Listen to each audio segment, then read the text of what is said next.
So I'd love to talk through one or two more cases with the last 15 minutes that we have left. And so for this one, we were playing around with names and we were talking about the ghost in the machine, but also social engineering. And this is really both. So I'd love to talk a little bit about how some of the digital scam artists are starting to look these days, Mm. specifically related to like these really increasingly we say sophisticated, but and they are sophisticated, but to your note, a lot of the time it's because the social engineering just really catches Social us engineering. unawares, right? Yeah. And so a couple of these examples of how people are using social engineering and they can just kind of show up as this ghost in the machine in your computer, learn a lot of information about what's going on with the business, and that makes them a really powerful person when it comes to tricking people related to the business. Mhm. So, one of the cases that I'll share with you guys happened very recently. It happened in the last couple of months to a good friend of ours. We'll call him Joe.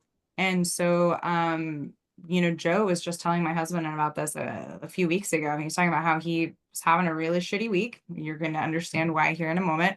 He's got a really bad shock when he went to answer the phone, and it was his banker on the phone. Kind of like the Oh, conversation you were having. You were having. Was it Tracy or Teresa? You said you're. Yeah. So it was his banker, and his banker gave him some really, really bad news. So a construction company, a $200,000 payment that his team made to one of his vendors, um, disappeared offshore, did not arrive. what? His team thought that they were sending it. Yep. It got, his bank was telling him that they saw it after the fact. They did not move quickly enough to stop it. But this $200,000 materials payment to one of their consistent vendors that they've had a long-term relationship with got routed to a lesser known bank that What? quickly shifted the funds offshore and they weren't able to recover them. Um, No. pretty ugly. Yeah. So it's still getting worked out. We think that he might be able to recover the funds from insurance because it was an FDIC insured bank, but it just kind of depends on the circumstances. Oh my And God. what happened here is something that unfortunately we've been seeing. I'm sure you've seen some similar cases, Sure. Kedma, of something like this happening to a lot of businesses with these scam vendor payments. Yeah. And so, have you seen these before? Do you know what's happening behind the scenes to cause these, No. Kedma? Okay. No. So, it's a And type of, don't send the energy here. don't send the energy there, but know what to look out for so you can communicate with Tell your me. teams about it because Yeah. this is really it's social Yeah. engineering. So when you guys hear the term phishing, right, Oh, the PHI phishing, phishing is really a form of social engineering and it can look like a couple of different things, but most commonly it's happening to people right now with text via text or email. mhm. And what most likely happened in this case is something that we've seen happen to a lot of other pros, specifically related to vendors. And what happens is that somehow, somewhere, a hacker gains access to your inbox. Like they hack the server. They somehow get into. Right. There's a lot of leaked data and information and passwords. So somehow they get in and they have access to your email server. But where the problem lies is that they don't do anything right there to break your email server in this case. Instead, they sit there and they watch. They watch the emails coming back and forth and they monitor the communications that your team is having. And they learn a lot about your business. And this is where the social engineering becomes so effective. So they're watching these communications. They learn who the people in your team are. They learn who the people are that are making vendor payments. They learn who your vendors are.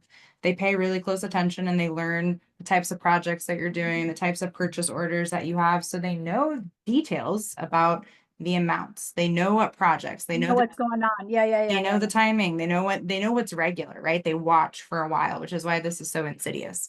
And the most common version of this is that at some point, these emails are going back and forth, going back and forth. The hacker inserts themselves, the phishing hacker, and at some point when your office manager, whoever is responsible for making these payments, is expecting to get an invoice or a bill from your vendor, the hacker inserts themselves and they send an email to your office They manager. did. And they've So, created yep, this email yep. to look just like your vendor. They know what the template looks like, they know the vendor's name, and they usually Brilliant. they put a name in there that looks just like the vendor's name. The email is sometimes going to look really close to your vendor's email. Maybe Amazing. they just changed a couple little characters here and there. And this can look like a couple of things, but most commonly it looks like an email from the vendor that's saying, hey, update our payment information. Yeah. Wire it here instead of there. So this is where I like to talk to pros. I like to mention when you've gone to buy a house and they talk about wiring the down payment or something from your house into Yeah. escrow, what does the cover sheet always say to do, Kedma? What does it say to do? Call. Call to confirm. Call to confirm. Call to confirm. So this is one of the number one takeaways I'd love to share with you guys. This could save you some major heartache if you drill into your team.